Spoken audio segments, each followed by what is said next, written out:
Bona nit. Els dos municipis més grans d'Osona, Vic i Manlleu, són crítics amb la proposta de pressupostos de la Generalitat. L'avantprojecte preveu invertir 31,1 milions a Osona i 1,1 al Lluçanès. Les principals inversions se centren en carreteres, com per exemple la reivindicada millora a la C-153 entre Vic i Rupit. De fet, es preveu que les obres, que valdran 2,5 milions, comencin abans de l'estiu. També s'hi inclouen 5,8 milions per la construcció de la plataforma Prima, 4,2 milions en millores al Consorci Hospitalari, la reforma i ampliació del centre Riudeperes de Sant Tomàs o al Cap del Remei. Amb aquesta informació comencem el nou informatiu d'aquest divendres 6 de març. Però abans els avancem també altres informacions. Els Mossos han tancat el gruix de la investigació sobre l'incendi en què van morir 5 adolescents de Manlleu. De les conclusions no se'n desprèn cap indici de criminalitat ni intencionalitat i així la policia es reafirma en la hipòtesi d'un accident. Una seixantena d'alumnes del programa d'escoles ambaixadores del Parlament Europeu han rebut les acreditacions que els distingeixen com a ambaixadors júniors. L'acte ha comptat amb la presència de l'eurodiputada Diana Riba. I diumenge l'estadi Hipòlit Planàs acollirà el derbi usonenc de la tercera federació entre el Vic i el Tona. A la primera volta, els tonencs es van endur la victòria. Ara, el partit arriba amb els dos equips necessitats de punts.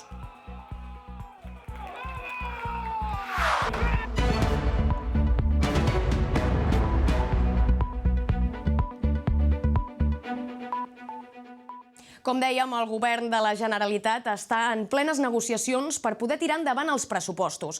En l'avantprojecte preveu invertir 31,1 milions a Osona i 1,1 al Lluçanès. Això inclou millores en carreteres, el Consorci Hospitalari, la plataforma Prima, el Cap del Remei de Vic o actuacions al dipòsit controlat d'Orís. Des dels dos municipis més grans de la comarca, Vic i Manlleu, hi troben mancances. L'avantprojecte dels pressupostos de la Generalitat preveu inversions per 31,1 milions d'euros a Osona, molt lluny dels 7,8 consignats al Bages, i al Lluçanès se'n preveuen 1,1. Tot plegat inclou projectes com la construcció de la plataforma Prima, la inversió més gran amb 5,8 milions, per provar i demostrar tecnologies energètiques en entorns reals a GURB. També s'hi preveuen millores al Consorci Hospitalari i en carreteres. Els alcaldes de Vic i Manlleu, però, consideren que són insuficients. Tradueix en pocs projectes per la ciutat de Vic. Estem esperant des de fa molts anys un palau de justícia.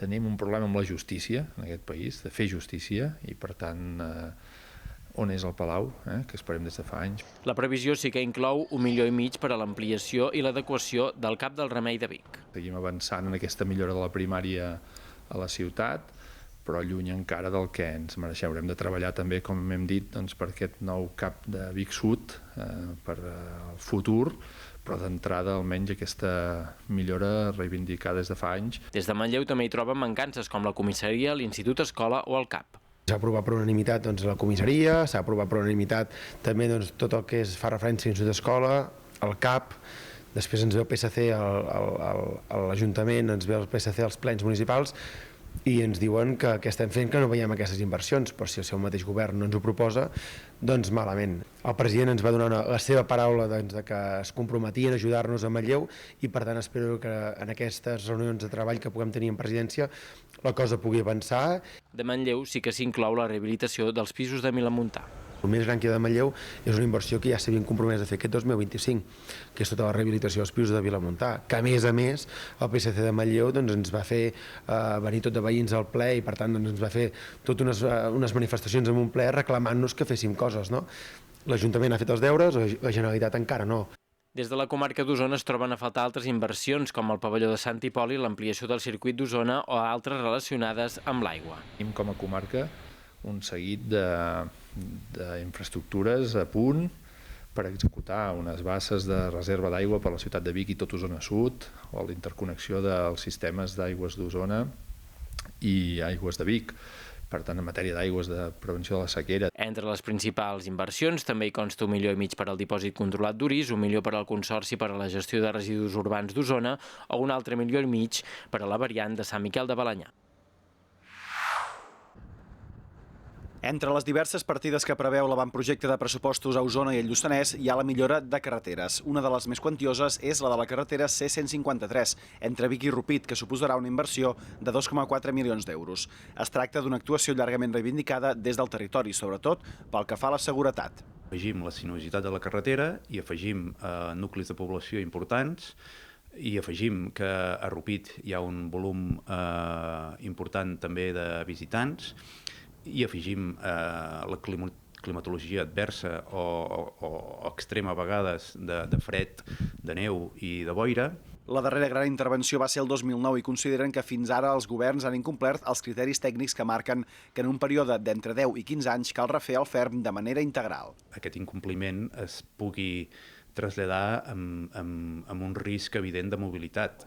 Accidents, velocitat indeguda, falta d'aviones, de seguretat, pintura, ferm en mal estat degut a que ara hi ha pedaços, ara hi ha forats, tenim vehicles pesants, estem en un nucli rural, hi ha tractors, hi ha autobusos de línia, hi ha autobusos de turistes, i això ha estat una llarga reivindicació.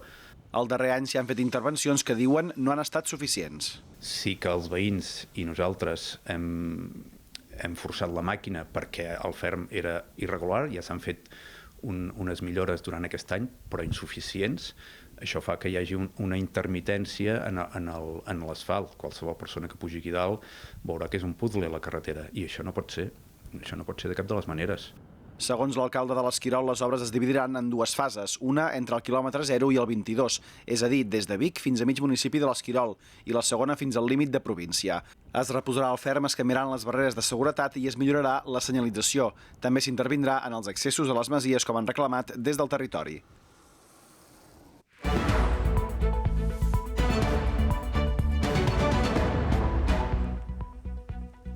Els Mossos han tancat el gruix de la investigació sobre l'incendi en què van morir 5 adolescents de Manlleu. De les conclusions no se'n desprèn cap indici de criminalitat ni d'intencionalitat, de manera que la policia es reafirma en la hipòtesi d'un accident després que comencés a cremar un matalàs. Les autòpsies han confirmat que els joves no es van cremar ni presentaven signes de criminalitat ni d'haver estat en contacte directe amb el foc. És a dir, que el factor letal va ser la gran quantitat de fum en un espai de passadissos sense ventilació. Per tant, queden descartats els rumors de possibles explosions o d'accelerants que puguin suggerir intencionalitat en l'origen de les flames, així com l'existència de cap porta tancada amb clau. El cas pel qual s'ha pres declaració a 7 persones passa ara al jutjat. La jutgessa estudiarà la documentació i continuarà en contacte amb la policia, tant pel volum d'informes ja entregats com per el que consideren necessari obrir noves línies d'investigació. I els túnels de Bracons han estat tallats aquest matí durant gairebé 2 hores per la pluja a la C-37. Segons ha informat el Servei Català de Trànsit, el tall ha començat cap a les 8 del matí i la circulació no s'ha pogut reobrir fins a 3:45. La incidència ha deixat aturats conductors a banda i banda de Bracons que volien circular per aquesta via que connecta Osona i la Garrotxa entre Torelló i la Vall d'en Bas. Les fortes pluges haurien provocat inundacions a la infraestructura. A Bracons, abans de les 9 del matí, hi ha caigut 45 litres per metre quadrat.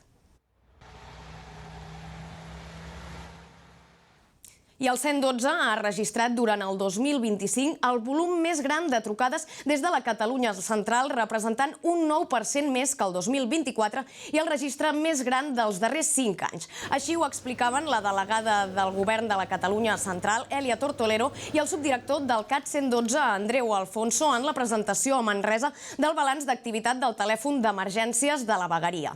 A la Catalunya central, les comunicacions van suposar un 3,8% de les trucades d'emergència de tot el territori català. A la comarca d'Osona, el 112 va rebre un total de 32.381 trucades, representant un 7,2% més respecte al 2024, sent Vic l'origen del 35,8% de les comunicacions, seguit d'altres municipis com Manlleu, Gurb, Torelló i Centelles. La majoria d'incidències van estar relacionades amb la seguretat, l'assistència sanitària i el trànsit. Pel que fa al Lluçanès, el telèfon va rebre 900 274 trucades, un 15% més que l'any passat. Els municipis que van originar la majoria de les trucades van ser Prats de Lluçanès, amb 317 trucades, i Olost, amb 301, relacionades principalment amb emergències de trànsit, però també relacionades amb incendis i civisme.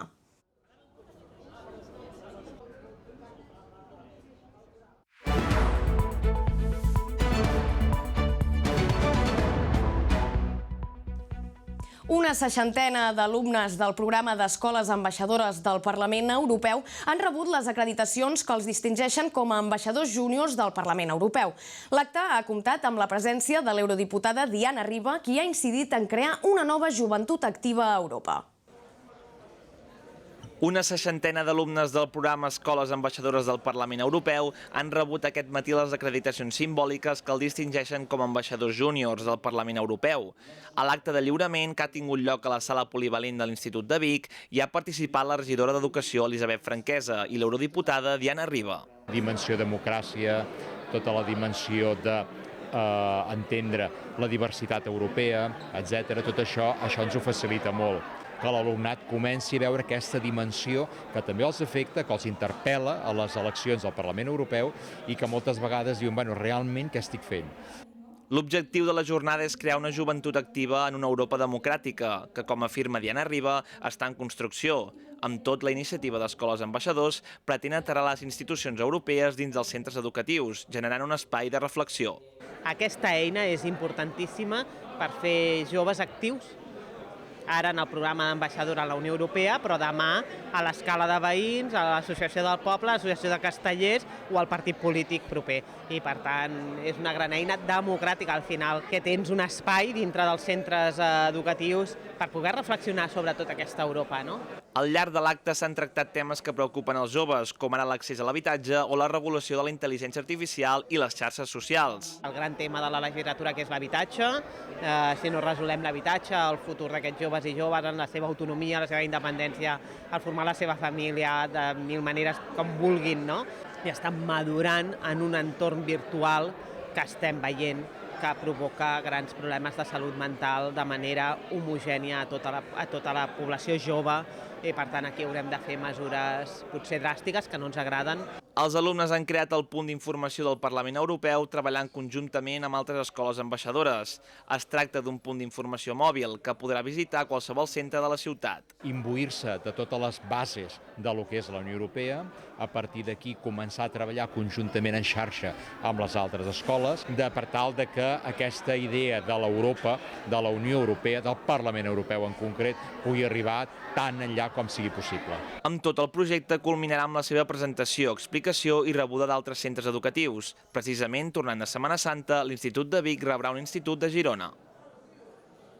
8 alumnes de l'Escola F. Quintanes van participar al Campionat Forestal Nacional d'Estudiants a Segòvia i es van omplir de medalles. Entre les proves hi havia exercicis de precisió milimètrica, desbrancar un tronc, simular l'abatiment d'un arbre o canviar la cadena de la motosserra. Hi ha països com Finlàndia o Suècia i hi ha molta consciència sobre la gestió forestal i, en canvi, aquí és un sector amb poc protagonisme quan més d'un 60% de Catalunya és superfície forestal. Del 18 al 20 de febrer es va celebrar el Campionat Forestal Nacional d'Estudiants a Coca, un municipi de la província de Segòvia, en una edició que va reunir 19 equips i 76 participants de 17 centres educatius.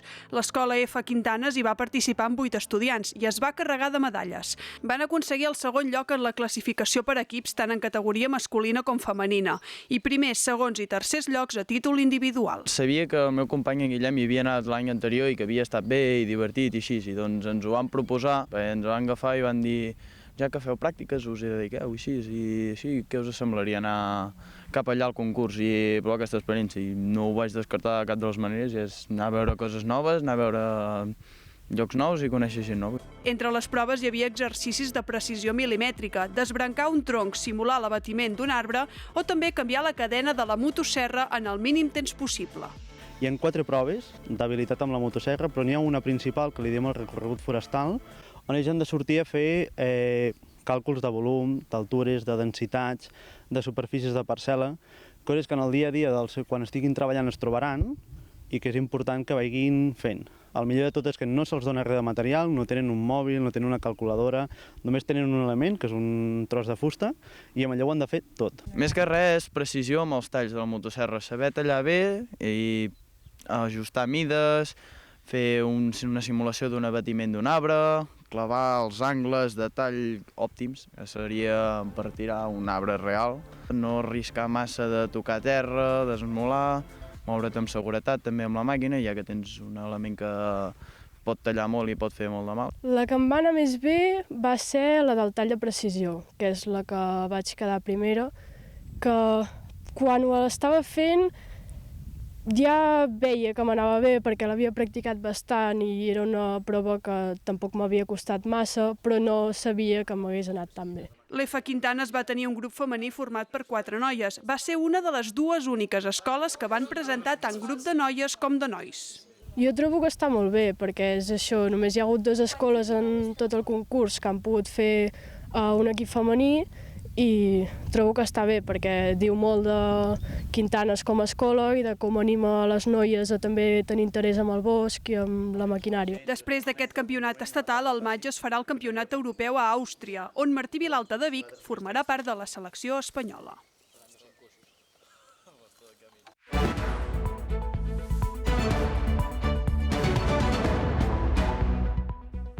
Diumenge, l'estadi Hipòlit Planàs, a les 12 del migdia, acollirà el derbi usonenc de la tercera de federació entre el Vic i el Tona. A la primera volta, els tonencs es van endur la victòria. Ara, el partit arriba amb els 2 equips necessitats de punts per aconseguir els seus objectius. El partit es podrà seguir en directe pel Nou TV i per la xarxa Més. Vic i Tona jugaran aquest diumenge el segon derbi usonenc de la temporada a tercera federació. Els 2 equips ho tenen clar, tot i arribar en situacions molt diferents. En aquests partits, tot s'iguala. Per circumstàncies ens trobem amb necessitat de sumar punts, però sabem que un derbi és un partit especial, que no hi entén de classificacions i que són 3 punts que els necessitem poder una mica més que els nostres rivals, però bueno, estem convençuts de que si fem les coses que sabem fer, doncs que podrem aconseguir aquests 3 punts. Sabem que és un derbi, que tot pot passar i que hi haurà més tensió de lo normal. Venim amb una dinàmica positiva, sí que els últims resultats no són els que volíem, però si mires una mica a llarg plaç, l'equip està convençut de que podem venir aquí i treure un bon resultat. Des de l'arribada de Raúl Pagi a la banqueta, el Tona només ha perdut un dels 8 partits disputats. L'objectiu és disputar el play-off. Si aconseguim els 3 punts, tirem més a prop de la part de dalt i bueno, pensem que tenim plantilla per fer-ho i aquest és l'objectiu. El Vic, en canvi, ve d'empatar dimecres al camp del Cué i necessita sumar per sortir del descens. Sabem que hem de fer-ho molt bé per aconseguir l'objectiu tots els partits que ens queden. Llavors tenim una oportunitat boníssima aquest cap de setmana per intentar sumar de 3 i estar un passet més a prop d'aconseguir l'objectiu. Els 2 conjunts, però, tenen clar el moment en què es troben els seus rivals. Els estan començant a funcionar una mica millor les coses i aquests resultats que poder aquest punt de sort que no havien tingut fins ara, doncs ara els estan anant a favor i sabem que són un rival fortíssim, tant a nivell col·lectiu com individualment, peça per peça, tenen grans noms i grans jugadors. El Vic cada cop jugarà millor d'aquí a final de temporada i bueno, sabem que nosaltres també hem d'agafar aquesta dinàmica. En Lliga, el precedent més immediat és el partit d'anada, en què els tonencs es van imposar per 3 gols a 1. Aquest diumenge, però, el duel tornarà a començar amb el 0-0. Una porra. 2-1 a favor del Vic, va. Es decidirà per petits detalls i bueno, confio en que podem guanyar un 0-2. Tot preparat, doncs, perquè es disputi aquest partit, que preveu portar un bon nombre d'aficionats a l'Hipòlit Planàs. Durant la setmana s'ha estat disputant la 7a edició de l'ITF masculí a Torelló. El torneig, que reparteix $15.000 en premis, es va aturar ahir a causa de la pluja. Depenent de com evolucioni la meteorologia, s'allargarà fins a la setmana que ve o, com estava previst, acabarà amb les finals d'aquest cap de setmana. Tota una setmana de tennis internacional al Club Tenis Torelló. El club es troba en plena competició del primer dels 3 tornejos principals del calendari competitiu d'aquest 2026. Es tracta de la 7ª edició de l'ITF M15 a Torelló, un torneig que reparteix $15.000 en premis. Després dels tornejos juvenils, que hi ha els Tennis Europe, que aquí a Torelló portem el Joan Mir fent-ho 24 anys i és categoria sub-16. Després hi ha els ITFs ja sub-18, després dintre l'escala ve aquests tornejos que ja es consideren professionals, categoria absoluta, i la primera escala és aquests $15.000, que són els d'inferior categoria, dintre ja del professionalisme. Després de la fase prèvia i passada la primera i segona ronda, els partits es van deixar de jugar ahir per la pluja. De moment hi ha 3 tenistes classificats per als quarts de final, un d'ells espanyol, John Echeverría. La resta d'eliminatòries es disputaran, si no hi ha pluja, al cap de setmana, i si n'hi ha, el torneig es pot allargar fins la setmana que ve amb les finals. Hi ha participat 88 esportistes d'arreu del món, principalment d'Europa, que en esdeveniments com aquests intenten millorar el seu rànquing global i acostar-se a les competicions professionals de cada vegada més prestigi. Són jugadors que estan en una posició mundial sobre la 450, 500, fins a la 1.000, que són jugadors joves, principalment, que intenten fer el salt a tornejos de més categoria i dotats de més premi econòmic. Una gran oportunitat per veure tenis d'alt nivell al Club Tenis Torelló, que seguirà amb el 24è torneig internacional Joan Mir del 21 al 29 de març i amb el torneig ITF femení ja de cara al mes d'agost. I fins aquí el nou informatiu d'aquest divendres 6 de març. Tornem dilluns a la mateixa hora. Bon cap de setmana.